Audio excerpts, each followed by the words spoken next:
Well, it's really something because I think it's going to create a financial shock where, over the last 20 years, we've taken 7 million jobs out of the United States. We've shotgunned them around the world. So we've decimated parts of the U.S., ghost towns here and there. But the good news is we've taken 400 million people out of severe poverty globally. That's a good thing. But the middle class energy consumption component inside the IEA, carbon neutral, all those assumptions that we hear about over and over again the last 24 months, those have a very dirty secret in the sense that they're assuming globally that energy consumption per capita goes down 25% over the next 15, 20 years.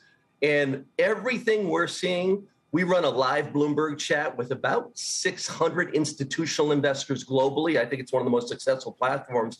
But in that chat, over the last 8, 10 weeks or so, there are more and more institutional investors that are focused on this miscalculation. And I think it has really colossal consequences looking forward.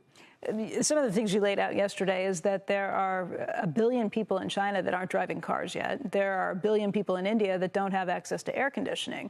And they are going to want that as their economies develop, as they have more money. That's right. The Davos crowd and you guys are doing a great job because, you've got the echo chamber in the U.S. and you guys are doing a great job at offsetting some of the messaging. But the messaging in Davos has been, okay, globalization, which is a good thing, but there are unintended consequences with the speed of globalization coming out of COVID. And the Fed is going to have to deal with, for the first time, Becky, right? For the first time over the last 20 years, the Fed's always been able to hike rates and really slow things down, slow back a growth economy. But if you have a growth economy that's hit with an energy shock, a supply chain shock, a labor cost shock, those three shocks together, raising rates doesn't do much against that. And that's what asset prices are starting to tell us. The bottom line is your viewers globally, there's $100 trillion in what they call financial assets, paper assets. And I think the biggest call over the next 10 years is we're going to see about $10 to $15 trillion move from financial assets to hard assets. And those are the types of assets that will do well in that type of environment. Hard assets because they've lost faith in the markets or because prices have run up too high? What are you talking about?